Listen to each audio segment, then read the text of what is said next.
Welcome, travelers, to the third episode of the B.E.S.T Podcast. I'm your friendly neighborhood bard, Mr. Falhorn. With me again is the totally not hangover barbarian Sam, Hello. our forever DM of choice, Develox or Dev, Hello.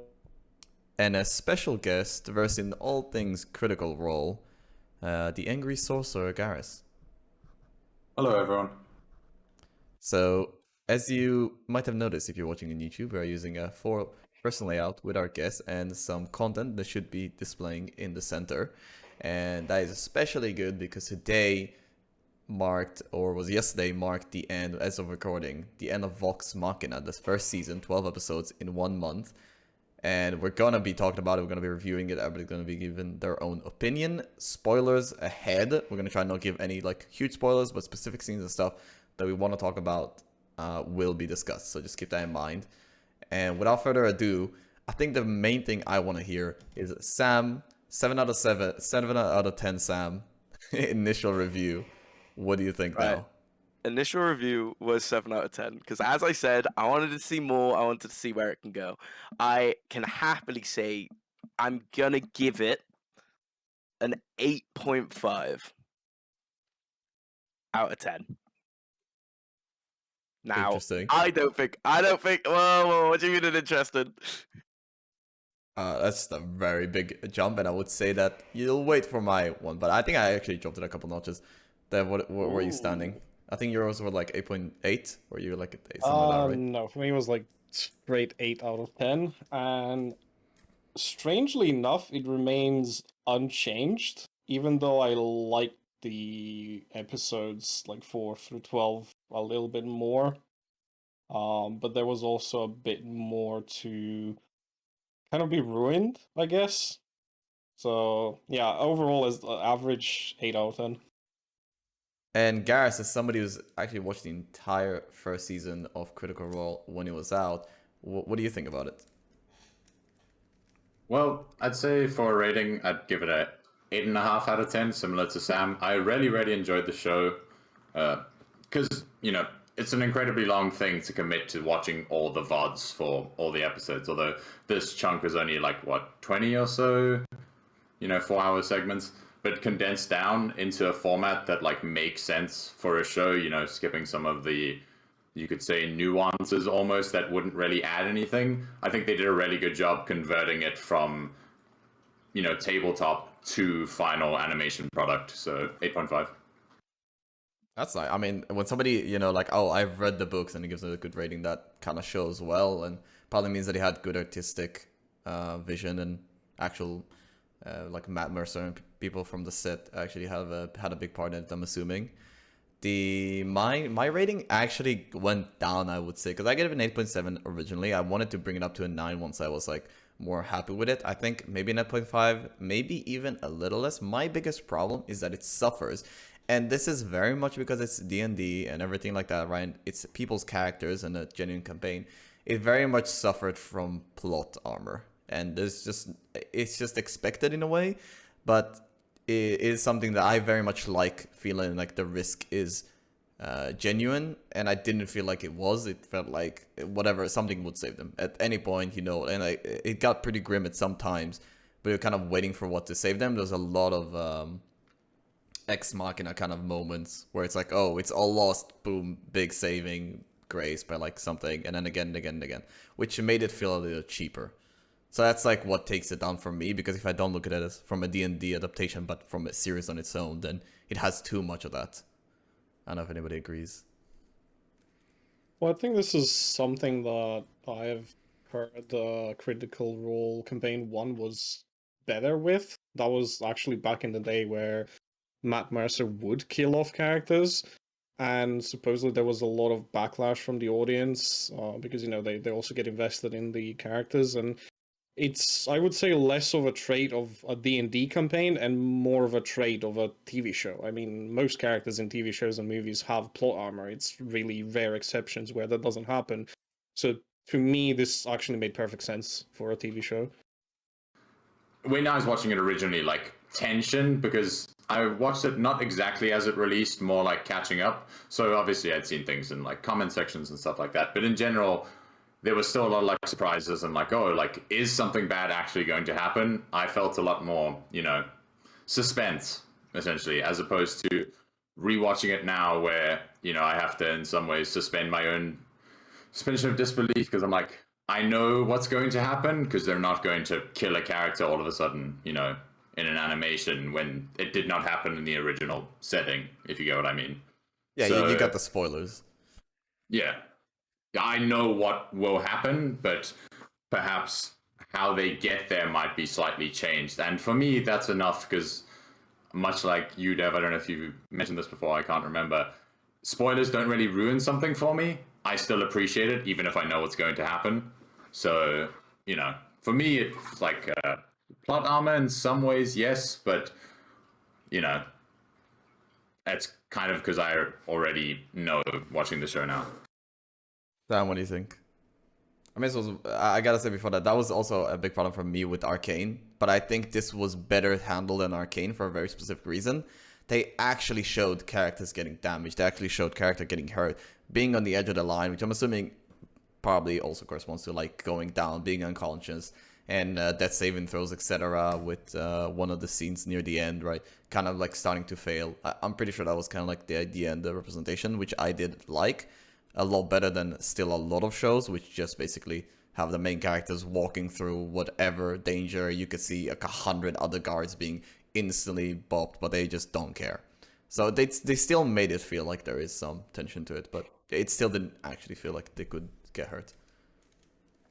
I think there was tension, but I think the overall problem for me was because usually I don't mind spoilers, but I think if I was just a D&D fan or like a tabletop fan and watching it without knowing anything, I think I would have enjoyed it more because knowing bits and bobs about about like what's happening during the series, just from like clip videos and what I can vaguely remember from when I watched, I kind of knew like, oh, okay, nothing too big or nothing too unexpected is going to happen here.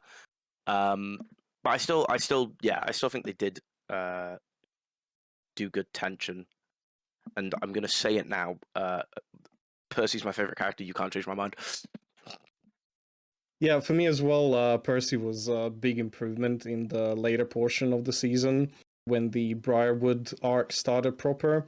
And it just had that darker tone, which I really enjoyed, whereas the first 2.5 episodes were kind of a goofy introduction to the group, and I think it did set the tone for the group, but not as much for the show. And that was one of my issues with how much I enjoy that darker tone. And then it was just randomly interrupted by stuff that Scanlan did, and I get it's his character, but I feel like it was done at poor times. There was this like big fight with a lot of tension. Everybody was struggling, and then I will spoil this a little bit, but Scanlan gets silenced, which by the way is an AOE spell, and he could have just walked out of it if we were sticking to D&D rules. But instead he just like ends up being very goofy in this very tense moment, and it just that's kind of what dropped it down a notch for me, because I would have preferred it if it just maintained the dark tone, and then maybe after the fight they kind of went back to their goofiness instead of interrupting it. I can see that point, but it's a whole idea of a comedy break and like never taking yourself too seriously. Every time you become serious, they kind of have that break apart. And personally, I really like Scanlan and his character. About Percy, I think that I was trying to think about Percy in a genuine D&D campaign, and also made me think about the concept of character creation, which I think we want to get to in a bit. But the idea that this backstory was just actually so rich and also woven into the campaign so well, and the whole idea with the gun and everything, it was genuinely, the way it progressed and everything was genuinely amazing with his story, I think. The only problem probably was that it was very highly focused on his story, kind of. We didn't get to see that much of other characters, or at least like their genuine self, right? We didn't really get to see much of Scanlan or Grog or these other characters, maybe a little bit of Vex and Vex, but not even there. So I really liked it. I'm kind of sad that we didn't get to see more story of the other characters. Hopefully season 2 will get us there, but I don't know what happened in genuine campaign, so Gareth, maybe you can let us know more about that. I mean, one thing that was, if at least I remember correctly, quite a bit different was Ashley Johnson, Pike's player. I believe, I can't remember what she was filming at the time, but it caused a lot of, like, not always available to be Oh, I there, was which is gonna why ask. she appears later. And I was gonna ask. we actually, in the show, get to see what she went through, as opposed to kind of what happened in the campaign. I can't remember if that was the time where Scanlan used some rather creative use of a magic item to spy on her, if that was another point, but that's regardless of the point. Actually getting to see what she went through in more of a, like, like while it's happening, as opposed to retroactively seeing it later when she appears in a flashback, was a lot like more interesting for me, because it's something we didn't really get to experience as much in the tabletop, traditional YouTube setting. So Yeah, that was quite different.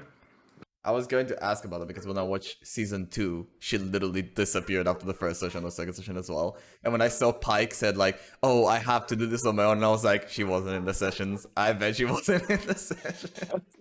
So, right, she wasn't in the sessions. I see what's happening Yeah, here. so that was just so funny. Like when I heard that line, I instantly knew, like, and I wanted to ask you if that was actually the case, because I was like, she just wasn't in the sessions. I think they handled it pretty interestingly, but that was a crazy, like, kind of ex machina thing, way of bringing her back into the fight and bringing the group into the fight. I think maybe a little too much for me, a little too, I don't know, overpowered and out of nowhere. Like we had this whole arc about like the character, and then it's like, oh, there you go, I solved it. At least in that specific fight and struggle, which kind of continued to the rest of it. But I just wanted to touch a little bit more on what you said about Percy being the main focus. I think that's fair considering the Briarwood arc was his personal story, so that's fine by me. But what you said about the character being well written and kind of done in depth, I read an interesting bit that Taliesin apparently didn't actually know if the demon was real. He told Matt Mercer that his character had this dream about this like foggy creature, etc., and got the inspiration for the gun. So when that came into play during the campaign, supposedly the demon was as much of a surprise for Taliesin as it was for everybody else. So I think that's what brought it to life in a very interesting way. that's really cool. I mean, that's kind of like something I've done, I know, with my current character, where I made a point in the story where I'm like, this is what I think happened, but I don't actually know what happened. This is how I view this, how my character views it, and then it's like, well, there's a whole mystery to unravel, really, or maybe it is just what happened. And I think that makes it really interesting for the player as well. He doesn't feel like he's just placing facts; he's more building a story. So that is personally really cool to hear. We'll also say about the, shadow demon, however you want to call it. The on-screen representation of that was very, very, very cool. Because like you can picture characters and stuff like that, but the actual like animation work and all of that for this, unknown creature was, at least personally for me, like it was very, like probably one of the highlights of the show for me, seeing like this thing brought to life, so to speak. Yeah, the animation I think was good, even though after last time we spoke and Dev brought up the idea of like the still frames and stuff, I definitely started noticing it a bit more, but I don't think it was rampant, and I think the important parts of the fights and everything was well designed. There was one bit that I'm going to say at the final episode, I think it was maybe one before, where they do like a zoom out spinning shot and it looks like CGI. That looked so bad. Like it was so blurry and like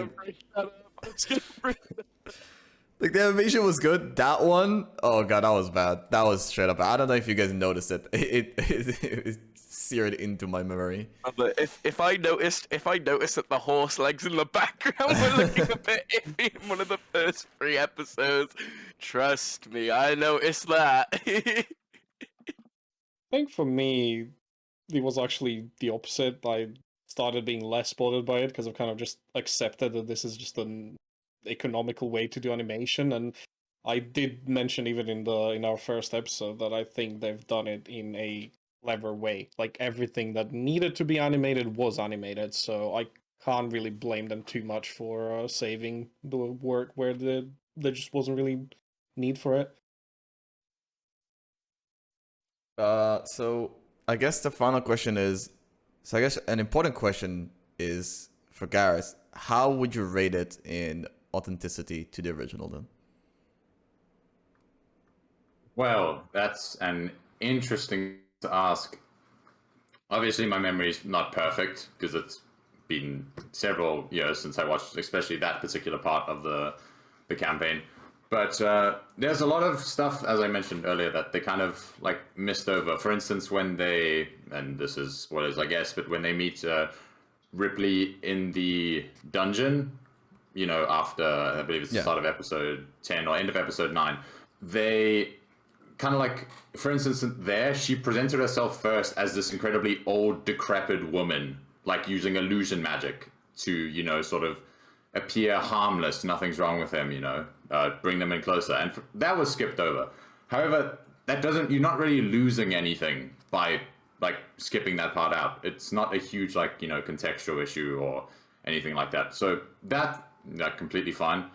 As opposed to the whole season overall, obviously there's the beginning bit where there's the whole Underdark sequence that happened with rescuing Kima, which is the paladin partner of Allura. Like that was skipped over, but that was more a case of, I think, when they first set up this, you know, the animation, the Kickstarter, it was for a very specific part of the story, and that obviously wasn't part of that. The Briarwood's arc in general, I'd say, was pretty good. There's some stuff they missed over, and I can't say as to why they would have missed over that, because I have no idea what their plans are for future arcs and future storylines. And obviously, I don't want to go into it now because, you know, what if someone wants to see that later, and I don't want to spoil that. So overall, I'd say it was pretty accurate for the parts that mattered, and I'd give it overall like 8 out of 10 for accuracy, for what that is in my opinion. But of course, that is my opinion. I mean, that's fair. You gotta assume that, or you gotta understand that, you know, it's a show and it's not a 20 episode, like 70 hours of content. It's 25-minute episodes and it's only 12 of them. So it's basically the length of two sessions, and they're trying to fit in 20. So they're gonna have to give up on like a lot of the flavor stuff. And also, you can shorten a lot of the stuff. I mean, a combat that probably would take us 2 hours to play out can be summarized in less than 1 minute of television if you really want to be efficient about it. Something that I have really started taking into my mind is kind of the more I watch this show, I started bringing it into D&D and thinking about how things that work in session would play out in real life more, and I started imagining things more, and it made me think it made me like combat more now. Because combat is usually very long, and you know, you don't, especially if there's a lot of players. In our campaign is, are we 6 now or are we 7? I didn't remember off the top of my head. There's a lot of players. There's a lot of players, a lot of enemies. It takes a while to go through a round. But seeing the combat being, for example, two adversaries fighting, and it's not just like you're thinking, I roll a d20, I hit, okay, there you go, he's hit, okay, the end.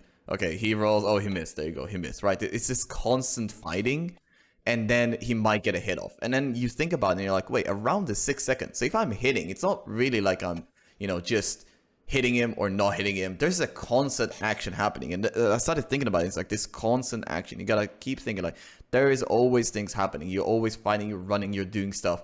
And if you're hitting someone, it's not necessarily just stabbing them. You're going with your sword. You're kind of going back and forth, he's sparing you, but maybe you get a stab in, etc., etc. So that was really interesting for me to think about, wait, how did this go in the session? You know, oh, I rolled that attack, I hit, compared to how it was portrayed in the show. I think that made me just like combat more and think about it very differently personally. I think it's a bit unfortunate that in an actual session you can't exactly get that feeling, because you can't completely ignore mechanics. Depending on what system you're playing, I think in some of them you could, but in D&D specifically, there is always this ebb and flow of like, this is what we do mechanically, and now let's describe it.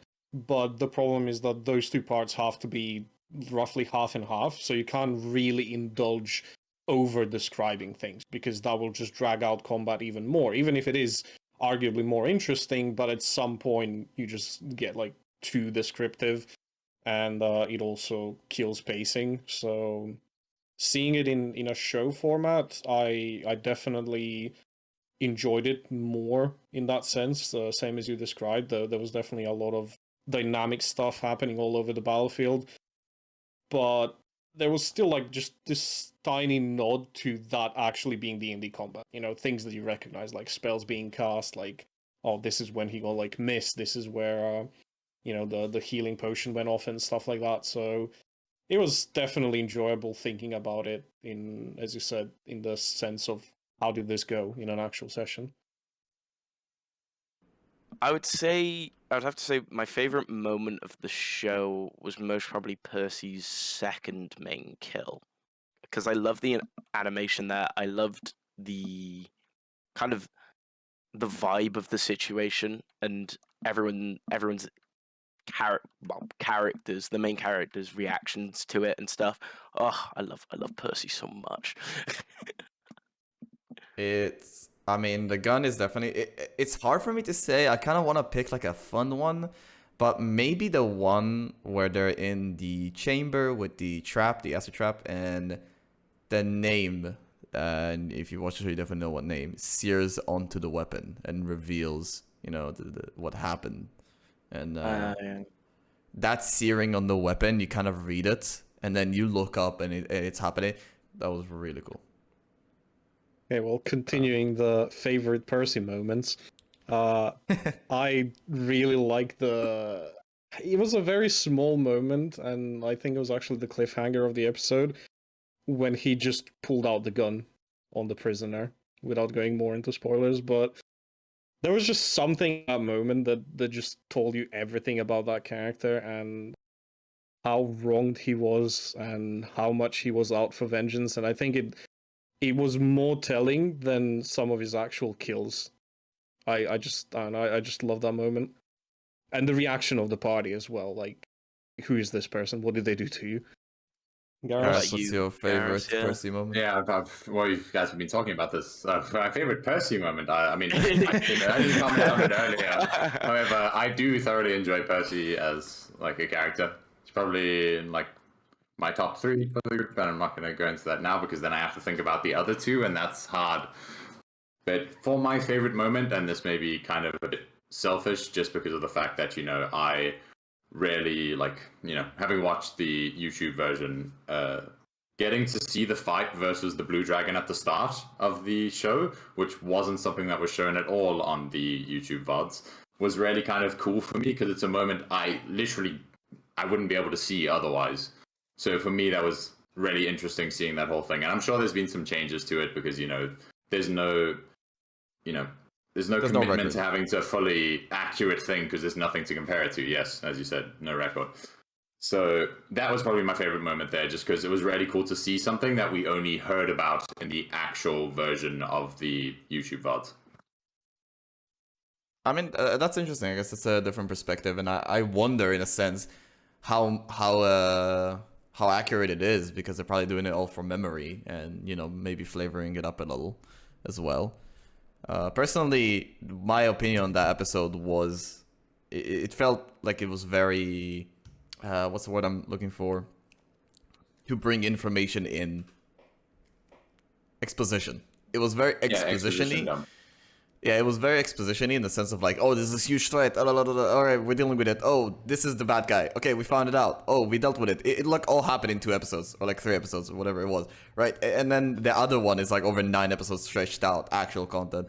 And so it felt very just exposition dump, which is what I didn't like about it. But sometimes, you know, to start up a session and to bring you into what are level 7, you said, right, characters at that time with a history, you kind of have to do it because you didn't start at the beginning. So I kind of get that, and I can appreciate it from that point of view. But personally, because I haven't seen the show and everything, right, it very much felt like an exposition dump. I think this may also come back to what I said when I checked their Kickstarter. They originally planned for 10 episodes before they get overfunded. And maybe they just had the 10 episodes for the Briarwood arc written, and then the first 2 intro episodes were kind of tacked on after they exceeded the budget. So, a topic I mentioned kind of earlier a little bit, and I wanted to discuss is the idea of character creation. And we spoke about Percival and his character creation, how it was actually formed in the show, which sounded very interesting. And I wanted to bring out a couple points and then discuss about it. The first thing is, when you create a new character, do you start with the character concept? Do you start with mechanics? What is the right way to do it so you have an interesting character that isn't completely useless? Like, how do you come about it in the world of D&D, at least? For me personally, when I'm creating a character, I like to start with. There's a list of classes I find interesting because, there's either for flavor reasons, mechanically they're cool, they have weird, wacky abilities, and I sort of take that class and I work, from that point. I then try rolling the stats. If the stats aren't great for the character, it is what it is. I'll try and make it so that it's at least serviceable. And from there, I try to kind of tie the backstory into the class I've created. So, for instance, if I'm making and for instance, in a Pathfinder campaign, I know you said 5e, but it's not related to Pathfinder in any way, so don't worry about that. I created a sorcerer, and I was like, what could a sorcerer do for this particular situation? I'm like, oh, he could be a fortune teller, using his magic to create the mysticism around fortune telling, using visual effects with fire or shadows or light or something like that. So for me, I generally start with the class and then work from there. But I know that might not be the most traditional way to create a character, and it might be something that maybe, not too many people are doing. I think Sam starts with anger, condenses anger, and then continues from there. No. Not all my characters are angry. I'll have you find. My usual process is, because I have got a document with multiple character concepts, because one of my DMs refuses to let me play a changeling, and I was like, if you ever let me play a changeling, I'm just going to have a changeling that just switches personality all the time. You're screwed. No wonder he doesn't let me play a changeling. And so I've just got loads of character concepts written down. So what I usually do is run off that document, so get my character concept or character general background, what the character's goals are and stuff, and then I try and match it to a class. And that's how I usually make a character. Which I guess is not the usual way, but I refuse to do anything otherwise. I mean, I think it's really, there's a lot of people who like creating characters without many times even using them, but that's also a lot of time the mechanics part. Personally, for me, I sit there thinking, wow, I have no idea what to do. I have no idea what to do. I have no idea what to do. Looking at mechanics, and then suddenly I see one mechanic. I'm like, okay, I have the entire character in mind. It's fine. It just goes like that. We did, so for my current D&D campaign, we're doing Eberron, and I kind of just looked at dragon marks and dragon mark houses and all that stuff, started researching about it, and then just got an idea of mainly what my character will be like. The class is something that's complementary as far as I see it, and then I choose my spells and actions and feats according to what I think A is cool and fitting, and B also trying to be somewhat useful to the group. But my view is definitely RP first. One of our we did a one shot with the what is the system called? Genesis? Yeah, the Genesis one shot, and we're talking about steampunk, and let's do a steampunk one shot and stuff. And I was just like, dude, I have no idea. I don't know what I'm gonna do. And then 4 seconds later, I'm like, exoskeleton suit. I am going to be a British general with an exoskeleton suit that makes tea. Okay, there you go. I have the whole concept in mind. And I had like a little teapot. I was making tea automatically for my exoskeleton suit. Like, I had it all figured out, and it's so funny. I genuinely have no clue. Then I come up with a concept. It's all there. So Dev, how do you come up with characters for your NPCs? I guess you could tell us. Well, when it comes to NPCs, I really try to avoid mechanics unless absolutely necessary. And I do have a similar philosophy when it comes to just creating characters in general, which, as a forever DM, I've done 3 times, I think, in total. Calm down. Usually it starts with some sort of an idea, whether it's like a gimmick or just background or where a character is from, and from there, like anything that's fitting. I have to say, making the Goblin Alchemist for one shot that Gareth was running was pretty fun because Pathfinder, being such a complicated system, actually did a really good job of letting me take the whole concept that I had before even looking at any of the character options in the book, and then just imagining it and being able to actually do it mechanically. Like, there is just a vast number of options in Pathfinder that let you define almost every aspect of your character through genuine mechanics rather than having to do it in sort of like, well, this is what it does, but like flavor wise it's completely different.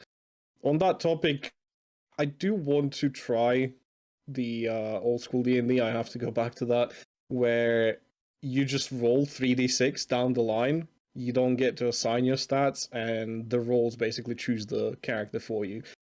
I generally like randomness a lot, and I think for me that would be a really cool way of seeing what kind of a character I would get, and can I keep them alive, how far they can get into the campaign.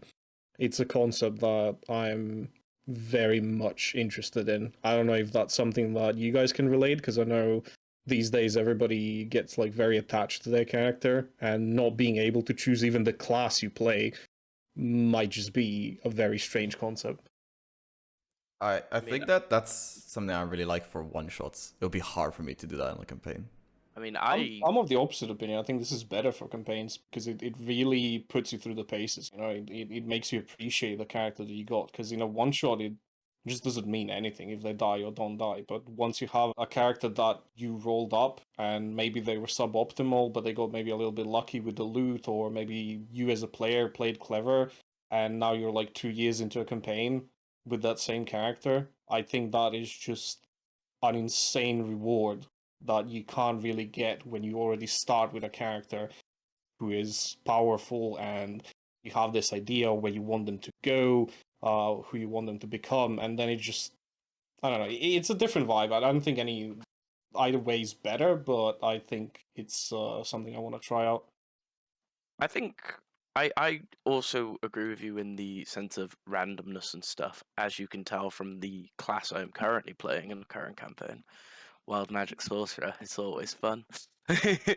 um, but I think I would have to agree with Ron that I would find it hard to randomly roll up stats and then make a character from there unless I was doing a one shot, but I'm always down to try something once.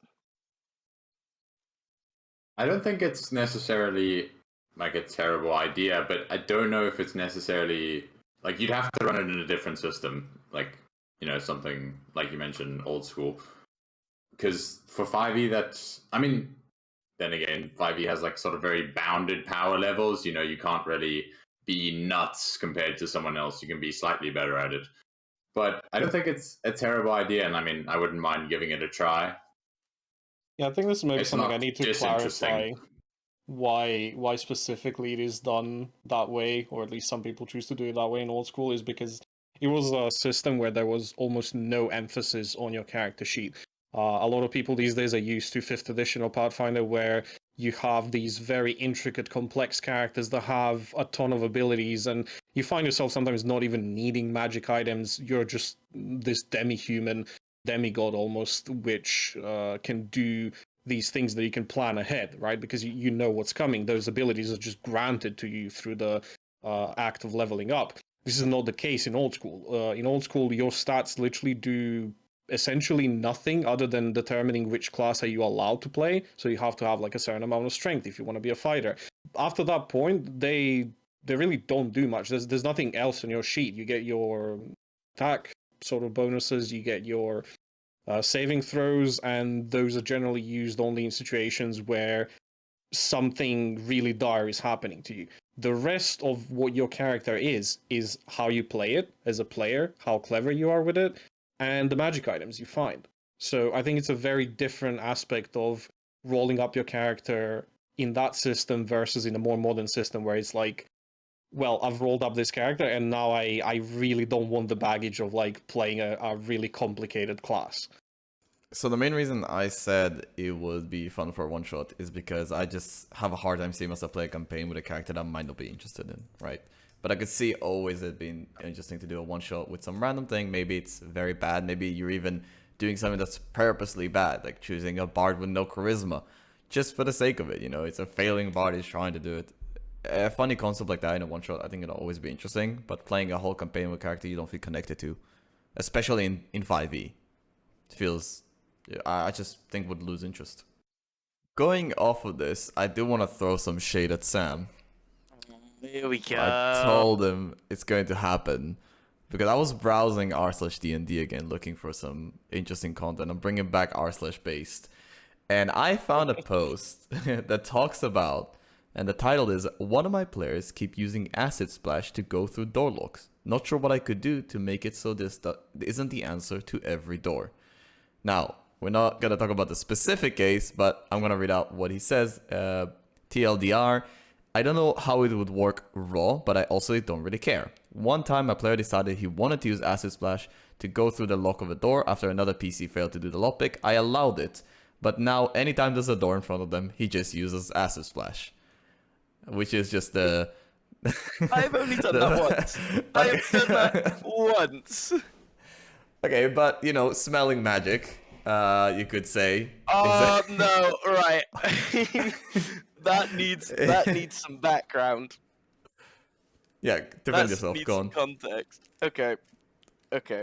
So in our Pathfinder campaign, I was playing I'm gonna say Dragon Aspect Barbarian. That's what I'm going with. I can't remember the actual name, for the life of me. But I had heightened smell. And I jokingly once said, "Can I smell the magic?" And Deb was like, yeah, you smell magic in the air," or something along those lines. Now, we then, not just me, I will happily admit, though, I was one of the people screaming at this point, like, saying that, "Oh, that's canon now, that is officially canon, I can smell magic."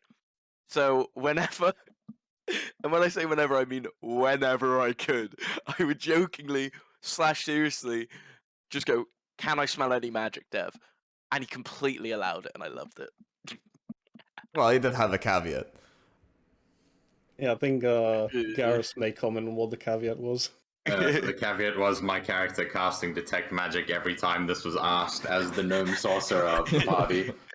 But hey, you know, perhaps I was whispering in his ear. Yeah. Yeah, so how you can imagine it actually happening, our actual spellcaster's like, right, yep, no, there is this type of magic in this area, while my lovable dumb barbarian was standing there like, "I knew it. This was all me. I could smell the magic." It is Yeah, quite but literally the "I made this" meme. yeah, and yeah, it made me think. Now, obviously, we weren't doing it that seriously, and it didn't take it that hard. But what do you do with these kind of decisions? You know, as you were saying, I let my character use acid splash on the door. Now, realistically, mechanically, it wouldn't really work like that. You can't just do acid splash. Oh, boom, no lock, no door. There's like some caveats that say the DM can decide here and there what to do with it, but realistically, it's not just gonna instantly kill the door.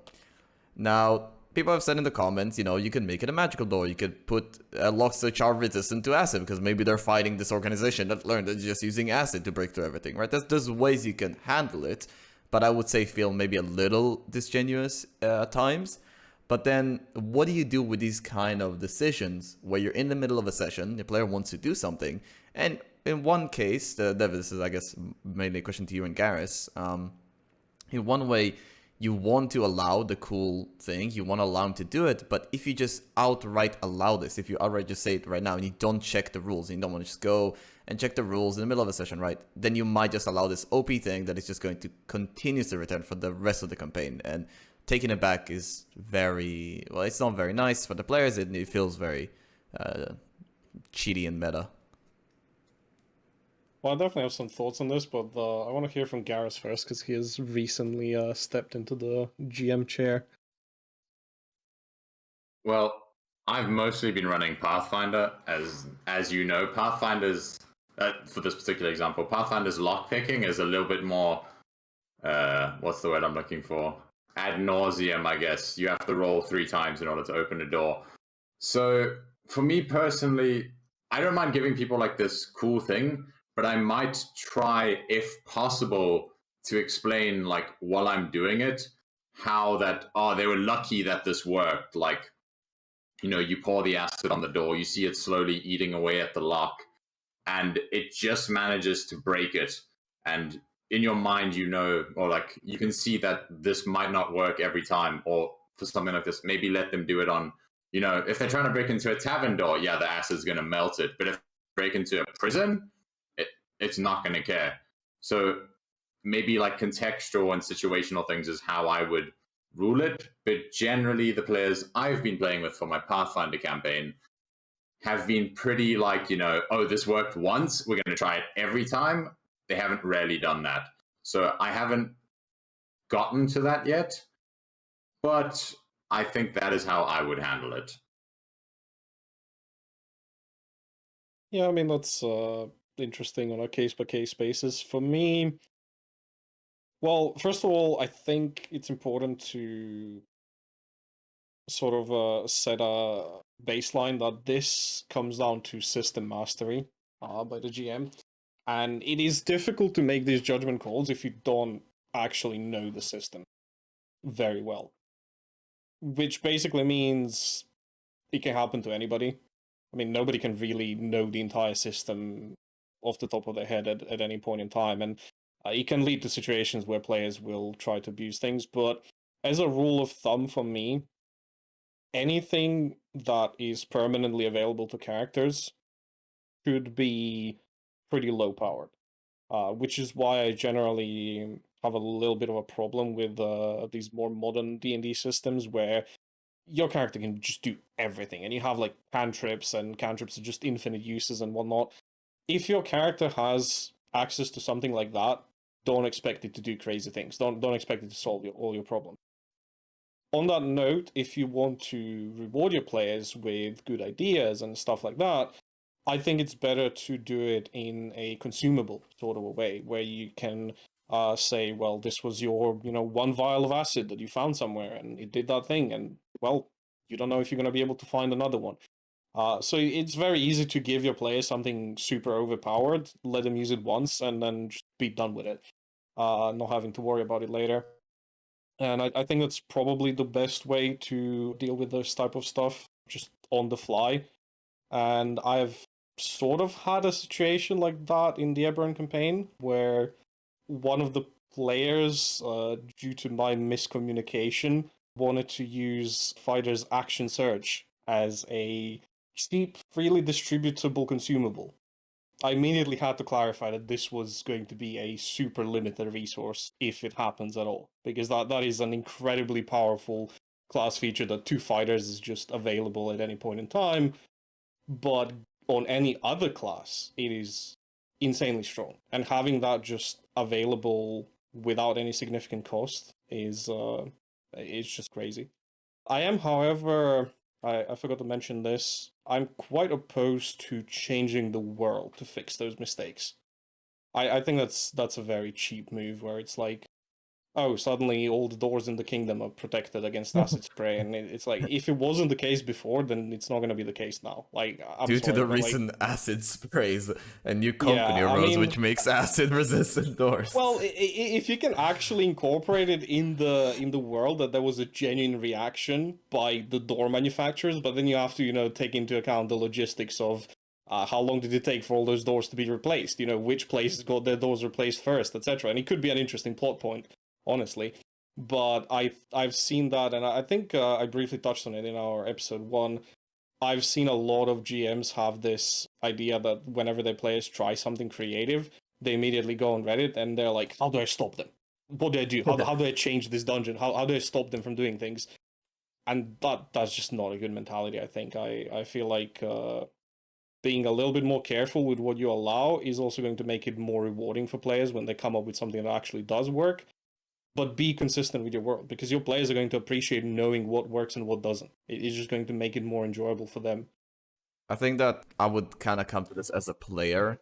I would try to avoid doing stuff like, I can just cheese it every time and then continuously cheese it and cheese it and cheese it, because that's just not interesting. But then at the same time, you don't really want to just be head stuck in a wall. I don't know how to get past this door, and we've already wasted like 3, or we already, the waste of it, we already like completely searched through 3 other options that we have, and we're kind of stuck. Like, this is the door, it's standing between us. And, you know, I could just acid spray it, but I don't want to be boring.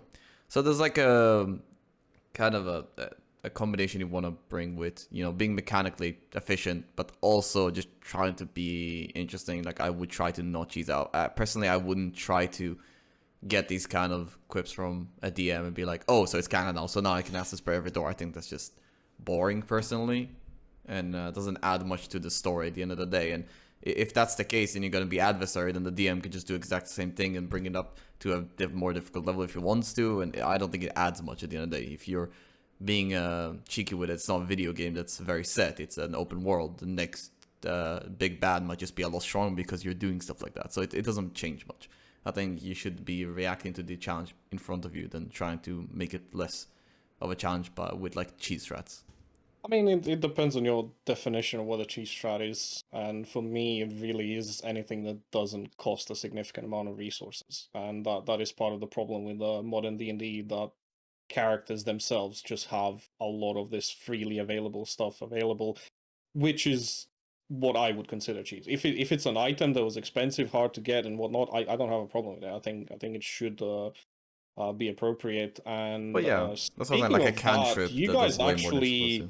in the Eberron campaign, you guys actually did have a problem with a certain door you were trying to get through. You didn't quite acid spray it, but it was quite an undertaking with a lot of creative solutions. You wanna, maybe any of you wanna talk about Wait, it a which little bit? campaign? Our current one. The Everyone one. Wait, which? He's talking about Operation About not wetting the FBI burner. van. Yeah. Operation Don't FBI talk van. about Operation FBI Wait, van. Operation FBI Van or Operation FBI Van 2? Well, There was either a of few- them, but I think the first one is more in line of what you were talking Yeah, about. the first where, one failed horribly. Yeah, the first one did not go well in the sense of we're just trying to get into this underground area. There was like some special code that we needed, and we didn't know really how to get it. We're trying to use scouting methods and persuading people and doing all of that kind of stuff. Sam's character tries to use charm person, was it? Yeah. Or yeah, charm person Absolutely completely failed. off of a Bombed rooftop it. above the guard. Yeah. You guys Listen, went hard for that. And then I just, as a bard, walked up, sat on the alleyway next to it, and just kind of tried to suggest that people, that the spell suggest that people will tell me the password. Ended up working out eventually. Had to. Yeah, eventually, after a woman said, "Come meet me later tonight." Hey, you're just jealous. But we end up getting in there, and it was really funny. It became a whole meme because we completely botched the code originally. We got like a part of it, we couldn't figure out the rest. And then we actually came back there, the code changed, but I managed to suggest my way in. So suggestions spell is OP, and my rolls are amazing at the end. That's all I have to say about that. We got hints Well, about their the rolls password. aren't bad. Yeah. We got hints about the password. What was the original thought So, for us of what the password The actual was? part is wise set the dinner. And we got the like D, and we got the ner at the end, and we got like the amount of letters, so we just kept thinking "don't wet the burner" was what we came up with. Just I will say, contextually, why I thought it was the fire beetle in that we were at. So I'm like, it must be something to do with like fire or something like that. However, it's the case of you convince yourself something is true and you ignore all evidence to the contrary and just keep pursuing it until you're like, yep, this is clearly the solution. Could be nothing else. Absolutely nothing else. Impossible. Yeah, the problem is as soon as he said it, I could not think of anything else. So Yeah. I was even I was fully on board that the password had to be "Don't wet the burner." It had to be. even Yeah, with but this all is the an high example Wordle where practice. this is an example where I think the approach wasn't cheesy, even though you just repeated it with suggestion. But it's still, it's a spell slot, and at the end of the day, even if the guard doesn't suspect it, somebody else might start questioning why is he constantly letting you in when nobody else knows you in there. So It's not that's the even type of stuff that. where I was talking about. It's just something that doesn't feel like cheesing it to me, in the same sense. I think there needs to be a risk, and obviously I think there will be, and that's kind of like up to the DM to play. We didn't really come up to that point, but let's just say you're trying to use suggestion. Now, suggestion can be a very covert spell, the way it works, if you manage to do it properly. So somebody might not suggest that you're trying to, not suspect that you're trying to cast a spell on him, but you're still asking a weird question. You're still walking next to a underground pub and asking, "Yo, bro, can you tell me the password?" That's pretty suspicious, right? One time you might get away with that. But if you ask like 3, 4 people, yo, what's the password? What's the password? Somebody's gonna notice. Somebody's gonna catch on that, something's fishy. Tell the guard maybe, yo, Yeah, and I who's mean, that with, guy? with the fact that the password is changing weekly, I mean, you guys are gonna keep doing it until something bad happens. So I mean, don't you remember what we did when we couldn't get in, or like when we were trying to find the location of the underground pub? And we multiple times went up to the pub owner. First, Yoda's character, then Yeah, everybody trying my to be character very. is someone else, then my character is someone else with a card. Turns out the card was at the wrong pub. Everybody trying to be inconspicuous, just walking into the bar, acting like they're different groups, so then we can try and like talk to people without them being like, oh, it's all the same group. So we could like ask multiple questions without looking hella sus. So speaking of multiple approaches, I just wanted to briefly touch on the topic of D&D in video games, because this is something that I saw in the latest patch for Baldur's Gate 3. They've added the option to throw living creatures, like you can throw a sheep or your teammate if they're like a halfling or something. I think there's Oh there's a size yes. limit. But essentially, I wanted to see, like, with that sort of creativity you get during an actual D&D session, and I'm seeing some of it in more modern video games, especially in systems-based video games like Baldur's Gate 3, where there is a lot of options you can do, but most of them are still pre-programmed. So, like, for all of you, like, how close does that hit to being like a quick fix for when you can't get an actual D&D session? I want to bring out a very different game that has nothing to do with it, but I've been playing it recently, and you know about it. It's called Hitman 3. And the reason I want to bring it up is because I think it does a very good job, and it's far from being completely open, but it does a very good job at giving you like a lot of options of doing what you need to do. At the end of the day, it just creates a world, it creates a map, a level, it gives you your targets, it gives you your weapons and your ways of getting it and your mechanics, and then you're completely up to yourself to do it, which I think is the most like the thing that would be closest to like a true D&D session, right? And if that's the vibe that they will be able to achieve in Baldur's Gate, I'll be happy, and this will be more important to me than having another mechanic of tossing or not tossing, having another mechanic of doing something like that. I would miss that less more than having it be a genuine world with a lot of approaches, and me just being able to do whatever I want, and finishing it with just a bag bug and speedrunning it, by killing everybody by placing a bag on them. But Yeah, I mean, I don't know if think we'll that see is that the return. approach they're going for, because I've seen some of their streams where, again, from that systems-based development, where the principle is that you create these things that interact with each other, but you don't necessarily plan for every outcome. So, for example, they have a torch, and they have surfaces that can be lit on fire, and that can lead to a lot of things that sometimes they don't even plan. I remember one of the first streams I watched of the game, literally the CEO of the company, I guess, who presents the game, didn't know what was going to happen. Like, he works on this game daily and playtests it and everything, and he was like, I don't actually know what's going to happen. I don't know if we put this in the game, because they do it in that way, which I think is quite satisfying. For me, I think what video games do well is the sense of exploration. They are a visual medium after all, so when I play something like Pathfinder Wrath of the Righteous, for example, just seeing all these locations that I've read about in the rulebook and whatnot, and exploring them room to room, talking to like people from those areas, noticing the difference in dialogue, for example, in Planescape Torment. That was one of the biggest things for me that gave me a sense of immersion, was the way people spoke. They had their own dialect, and it was, in my opinion, just enough to get like that little bit of a feeling of D&D. Not quite there. I don't think so. For the answer for the original question, because your original question was, is it a good enough fix, basically, right? Yeah, does it come close enough? In my opinion, no. And the reason is because I think one of my favorite things about D&D is just seeing, or like any tabletop game as well, is seeing everyone else's reactions to big things that happen. Which obviously you can get a similar feeling if you're playing multiplayer with friends and stuff.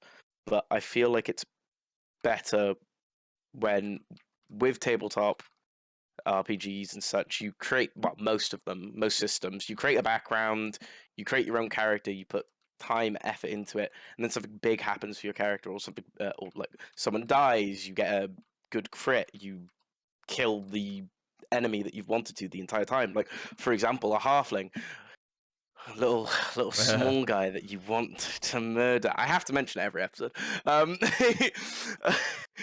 And I feel like having everyone's raw reaction to that there with you, because people share your thoughts or they may differ, and so is what I love when playing, and you can't quite emulate that feeling in a game. I feel like you can Yeah, for become like sure. I'd say that's one of the two biggest distinctions in my mind. The other one being obviously the lack of GM and the fact that everything is yeah. pre-programmed. I'd say that as well, because obviously with a game you can, once you've experienced the story, like you can experience a bit of a different story as long as you get like a different character, like you get different characters on your team, you make a different character yourself, but it's not quite the same as being in a entirely different campaign. That is because the campaign is specialized, written like for distinct reasons and such. While the game, once you've played it once or twice, you pretty much know what happens. I'd say most of them do a decent job of giving me like something, something to not, I don't want to say pass the time because that seems rude, but more, sessions once a week, maybe on a couple of days before the session. I'm like, I really want to roll some dice. I can get some of that feeling from playing these games, but it's never going to replicate it for me one for one. So, for instance, in tabletop, I can be like, oh, I summoned a major illusion to create an adult red dragon or something of, I can't remember the exact size restrictions for major illusion, but like over there to kind of go past these NPCs. But in the game, I can't really like do that to skip key dialogue because it's very much plot A, most like point A to point B with branching paths, so to speak. So there is still differences, but there's a little bit of finesse that they can't rarely achieve feasibly just because everything is still to some extent pre-programmed. But overall, I do really enjoy them. I've played a decent chunk of Pathfinder Kingmaker. That was great.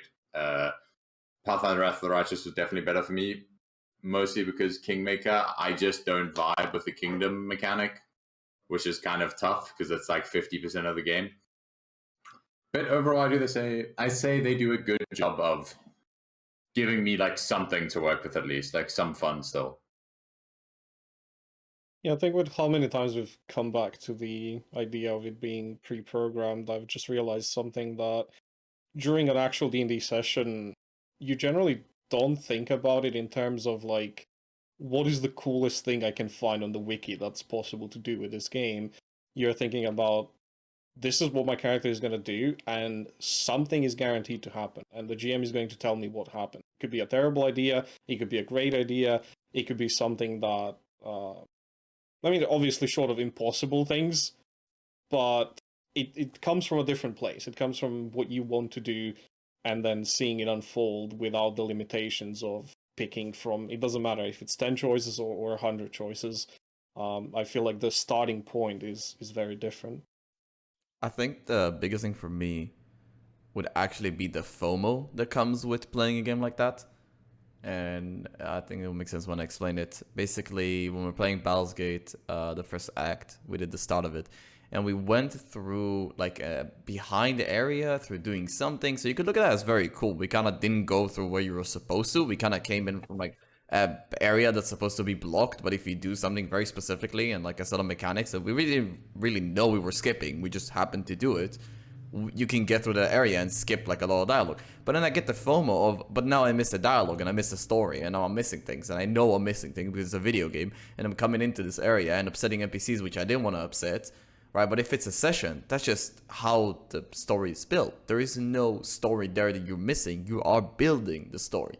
And that's the biggest part for me. I always want to get like the most completionist playthrough, and in a D&D campaign, I just want to do what my character would do. And that's kind of like the biggest thing.